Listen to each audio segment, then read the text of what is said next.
Hello and welcome. So I've just filmed my top 5, like my 5 products that I bought this year and never used. And then I thought, let's do my top 10 favorite products of this year that I've bought. And this was so much easier for me. I have so many favorites. So I'm gonna start off with foundation. I put this in the same category because I think these are very comparable formulas. The Fenty Beauty and I wear shade 150, and this is the Maybelline Super Stay Full Coverage. They both go on really nice and they both last a really long time. I'm really oily and I'm quite fond of both of these. I still need to use this one a bit more before I get like a more formed opinion of it, but I am in love with the Fenty foundation. My all-time favorite primer of the year has been the Smashbox Primerizer. It feels like it does something more than just a primer. Like when it goes on, it feels like water. I really like it. It's weird. So I'm not sure if it improves the longevity of anything, but I enjoy the sensation. Moving it, yeah, this is a bit of an odd assortment. My favorite lip purchase of the year has been the Joys of Christmas pack from Too Faced. I'm wearing, I believe it's pumpkin spice right now. And I just love these. This is a beautiful formula. These are amazing. If you can get this pack still, I highly recommend it. They are so complimentary. And if you can't, then, you know, you've got to buy a full size. I'm sorry. But this has been one of my favorite purchases of this year by far. This one is a bit of a rediscovery for me. It's pretty old. I'm pretty sure it's expired. But this is the Lancome Blush Subtle in Mauve Coquette. This is the year that I realized I really like a cool tone mauve blush. Is there any pigment? And you see it's this one here. It's just very subtle, but I don't know, I love the effect when I put it on. I'm not wearing it today, but I love this blush. It's beautiful. This one is a weird love. And this is the Fenty Beauty How Many Carats highlighter. I actually wear this one a lot and that's why it looks filth. Like, how gross. But I do love the compact. And it is a very transparent, glittery highlighter. My perspective when it comes to highlighters is that people can see when you're wearing it. Like, why not wear glitter? Because it's a fun sort of texture. It's like, you can leave your finger marks in it, but it's not a full putty. And it's just weird. But I love the effect that it gives me. I love what it does. It looks really pretty to me, I think. And I really enjoy a very glittery highlight. That's just my personal preference. I'm also in love with the compact. I think the compact is beautiful. When I bought this, I wasn't expecting to buy it. I'd just gone in to pick up the new Gloss Bomb, the Diamond Milk, and then I saw this and fell in love. And I'm still in love. So I'm very happy with this purchase, even though it costs a crazy amount of money. On the glitter bandwagon, this is definitely not a release from this year, but this has been one of my all-time favorite glitters. And if I ever wear this glitter, I get so many compliments on it. And this is the MAC glitter in iridescent white. This glitter is magic.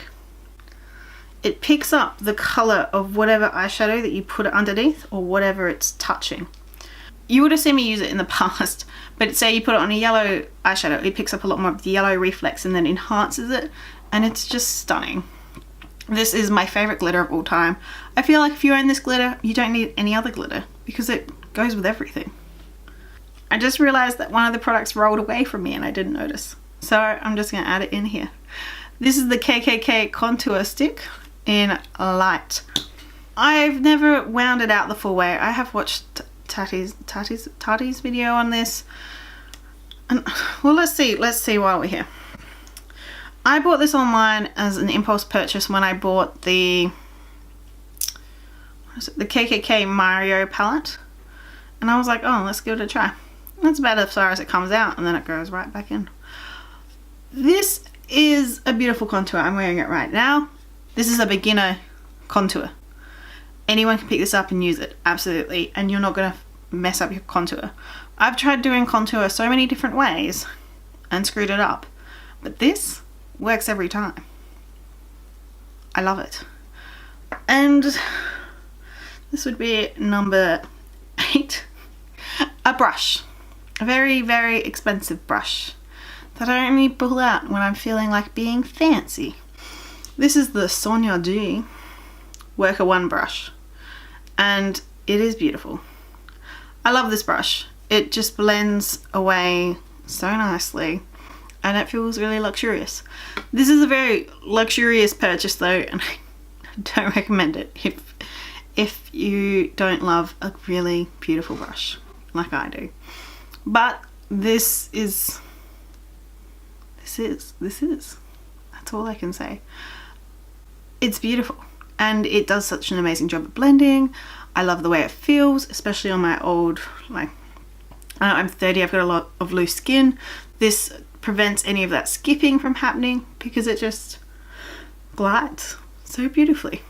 I definitely recommend this brush if you can afford, essentially it's $50 US or $70 Australian from Beautylish.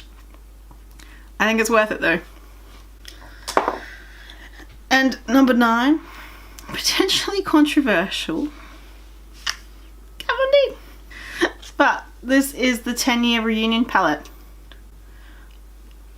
I can never be 100% sure that I've gotten the shade names right when I use this palette because I'm not very good at back front. It's a bit too hard for my brain. But I've seen people say that they hated this palette and I don't know why. It has such a beautiful colour story and it's so complementary to so many different looks. If I'm struggling to find a colour, I open this up and I can usually find something that's going to help me in the mattes or the glitters. This is one of the first palettes I open before I do any of my looks and to see if I can use it because it's really versatile and it's got some beautiful shades that I just love. And the Kat Von D eyeshadow formula is amazing. It's hard to admit, but it's true. And number 10 is the Too Faced Gingerbread Spice palette. I forgot to show you the outside. Here. This is a look. I did 5 looks, 1 palette with this. The only shade that sucks is Frostbite. If you see it in store, swatch it. It's funny. But I like the look I ended up doing when I did use it anyway. But I do love pinks and browns together. It's got some really pretty duochromes in here. Like Hot Toddy is a pink gold shift. And I think Spiced Rum is something. Well, it's more just a cool toned olive, but how beautiful are they? This palette smells lovely. I love it. And it's a really nice everyday palette with a little bit of a kid kick to it. Where, I don't mind. I like it. It's cutesy. Anyway, that is 10 of my favourite products from this year. Let me know what some of your favourite products were from this year. Did you try any of the stuff that I just talked about? And what do you think of it? I'd absolutely love to know your thoughts. If you disagree with me, let me know. I'd love to hear it. Thank you so much for watching. I absolutely appreciate and adore you. Mwah.